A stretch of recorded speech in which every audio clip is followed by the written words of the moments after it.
திருப்புவனம் புஷ்பவனேஸ்வரர் திருக்கோவில். திருப்புவனம் என்பது மதுரை அருகே அமைந்துள்ள மிகப் பழமையான சிவஸ்தலங்களில் ஒன்று. இத்தலம் புஷ்பவனேஸ்வரர், பூவணநாதர், பித்ரு முக்தீஸ்வரர் என பல திருநாமங்களால் போற்றப்படுகிறது. பாண்டிய நாட்டின் 14 தேவாரப் பாடல் பெற்ற சிவஸ்தலங்களில் முக்கியமான இடம்பெறும் இந்த திருத்தலத்தை அப்பர், சம்பந்தர், சுந்தரர் ஆகிய மூவரும் பாடிய பெருமை கொண்டதாக அறியப்படுகிறது. தொடக்க உரை. வணக்கம் இறையன்பர்களே. இன்று நாம் காணப்போவது மதுரை மண்ணின் ஆன்மீக ஒளியாக விளங்கும் திருப்புவனம் புஷ்பவனேஸ்வரர் திருக்கோவிலின் முழு வரலாறு. 1000 ஆண்டுகள் பழமை வாய்ந்த இந்த திருத்தலம் தேவர்களும் முனிவர்களும் பூமழை பொழிந்து சிவனை வணங்கிய புண்ணிய பூமி. மரணித்தவர்களின் அஸ்தி கூட பூவாக மாறிய அதிசய ஸ்தலம். சிவபெருமான் திருவிளையாடல் நிகழ்ந்த தெய்வீக தலம். திருப்புவனம் என்ற பெயர் உருவான வரலாறு. பண்டைய காலத்தில் இந்த பகுதி முழுவதும் மலர்களால் சூழப்பட்டிருந்ததாக கூறப்படுகிறது. மல்லிகை, செண்பகம், பாதிரி, அரளி, கொன்றை, குருந்தம் போன்ற எண்ணற்ற மலர்கள் இங்கு செழித்து வளர்ந்தன. தேவர்கள் தினமும் இங்கு வந்து மலர்களால் சிவனை வழிபட்டனர். அதனால் இந்த பகுதி புஷ்பவனம் என அழைக்கப்பட்டது. புஷ்பம் என்றால் மலர், வனம் என்றால் காடு. காலப்போக்கில் புஷ்பவனம், பூவனம், திருப்புவனம் என மாறியதாக ஸ்தல புராணங்கள் கூறுகின்றன. மூலவர் தோன்றிய அதிசயம். ஒரு காலத்தில் இந்த பகுதியில் தவம் செய்த முனிவர்கள் தினமும் மலர்களால் சிவனை அர்ச்சனை செய்தனர். ஒருநாள் அவர்கள் பூக்களை சேகரிக்கச் சென்றபோது ஒரு பிரகாசமான ஒளி நிலத்தில் தோன்றியது. அந்த இடத்தில் தானாகவே சிவலிங்கம் வெளிப்பட்டது. அப்போது வானத்தில் இருந்து அசரீரி ஒலி கேட்டது. இந்த இடம் இனிமேல் பூவணநாதரின் தலம் ஆகும். அதன்பின் அந்த சிவலிங்கம் மீது தினமும் மலர்கள் பொழிந்ததால் இறைவன் புஷ்பவனேஸ்வரர் எனப் போற்றப்பட்டார். இந்திரன் வழிபட்ட தலம்.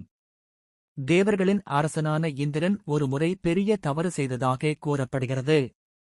அதனால் ஏற்பட்ட பாபத்தை நீக்க பல சிவஸ்தலங்களுக்கு சென்றார். ஆனால் முழுமையான நிவர்த்தி கிடைக்கவில்லை. இறுதியாக அவர் திருப்புவனத்திற்கு வந்து மலர்களால் சிவனை வழிபட்டார்.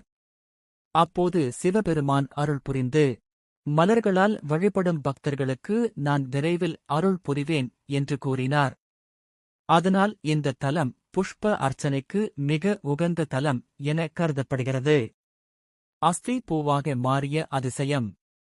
திருப்புவனத்தின் மிகப்பெரிய சிறப்பு என்னவெனில், இங்கு கொண்டுவரப்பட்ட அஸ்தி பூவாக மாறியதாக ஒரு புராணக் கதை உள்ளது. ஒரு பக்தன் தனது தந்தையின் அஸ்தியை காசிக்கு எடுத்துச் செல்லும் வழியில் இத்தலத்தில் தங்கினார். அந்த அஸ்தி இருந்த கலசத்தை திறந்து பார்த்தபோது அது முழுவதும் மணமிக்க மலர்களாக மாறியிருந்தது. அந்த பக்தன் அதிசயமடைந்து சிவனை வேண்டினார். அப்போது சிவபெருமான் அருளால் காசியில் கிடைக்கும் முக்தியே இத்தலத்திலும் கிடைக்கும் என்று உணர்ந்தார். இதனால் இத்தலம் பித்ரு முக்தி ஸ்தலம் என அழைக்கப்படுகிறது. தேவாரப் பாடல் பெற்ற மகிமை.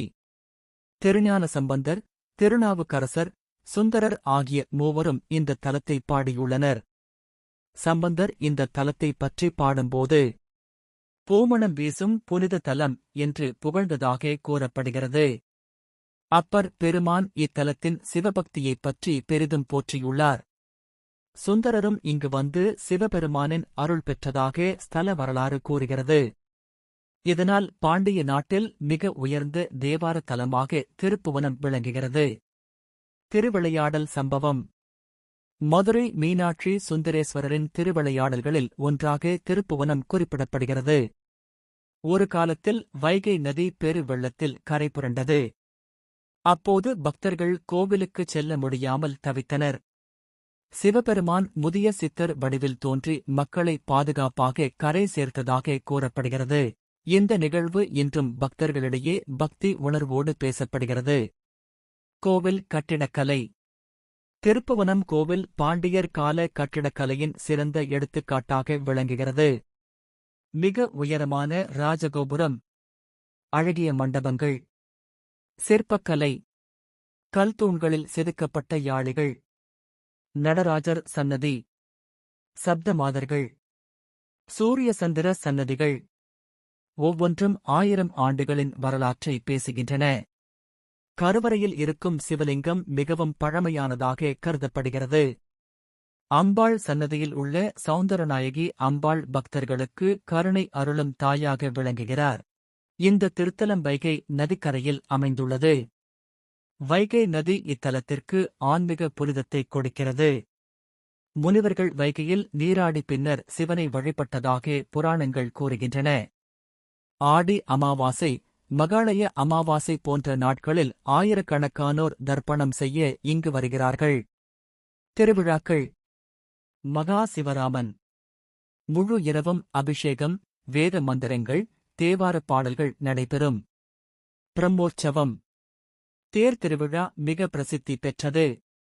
ஆடி அமாவாசை பித்ரு தர்ப்பணத்திற்கு மிக முக்கியமான நாள். பிரதோஷம். நந்தி வழிபாடு மிகவும் சிறப்பாக நடைபெறுகிறது. கோவிலின் ஆன்மீக ரகசியங்கள். இந்த தலத்தில் மலர் அர்ச்சனைக்கு மிகுந்த முக்கியத்துவம் உண்டு. இங்கு ஒரு மல்லிகைப் பூ வைத்து வேண்டினாலும் மனமாற வேண்டினால் இறைவன் அருள் தருவார் என்று நம்பப்படுகிறது. பித்ரு தோஷம், குடும்ப பிரச்சினை, திருமண தடை, மன அழுத்தம் போன்றவற்றிற்கு இங்கு வழிபாடு செய்கிறார்கள். சோழர் மற்றும் பாண்டியர் கால கல்வெட்டுகள். கோவிலில் காணப்படும் கல்வெட்டுகள் மூலம் பாண்டிய மன்னர்கள் செய்த திருப்பணிகள், நிலதானங்கள், பூஜை முறைகள், தேவார ஓதுவார்களுக்கு வழங்கிய உதவிகள், திருவிழா ஏற்பாடுகள் பற்றிய தகவல்கள் கிடைக்கின்றன. இதனால் இந்த கோவில் குறைந்தது 1000 ஆண்டுகளுக்கு மேல் பழமை வாய்ந்ததாக கருதப்படுகிறது. இறுதி பக்தி உரை. திருப்புவனம் என்பது ஒரு சாதாரண கோவில் அல்ல. மலர்களால் இறைவன் வழிபட்ட புண்ணிய பூமி. அஸ்தி கூட பூவாக மாறிய முக்தி தலம். தேவார ஒலி இன்னும் ஒலிக்கும் சிவபூமி. ஒருமுறை மனமாற சிவனை அழைத்தால் புஷ்பவனேஸ்வரர் அருள் நிச்சயம் கிட்டும். ஓம் நமசிவாய. இந்த வீடியோ உங்களுக்கு பிடித்திருந்தால் லைக் செய்யவும். சிவபெருமானின் அருளைப் பெற ஓம் நமசிவாய என்று கமெண்ட் செய்யவும். மேலும் இதுபோன்ற ஆன்மீக வரலாற்று வீடியோக்களுக்கு நமது சேனலை சப்ஸ்கிரைப் செய்ய மறக்காதீர்கள். ஆதார குறிப்புகள்.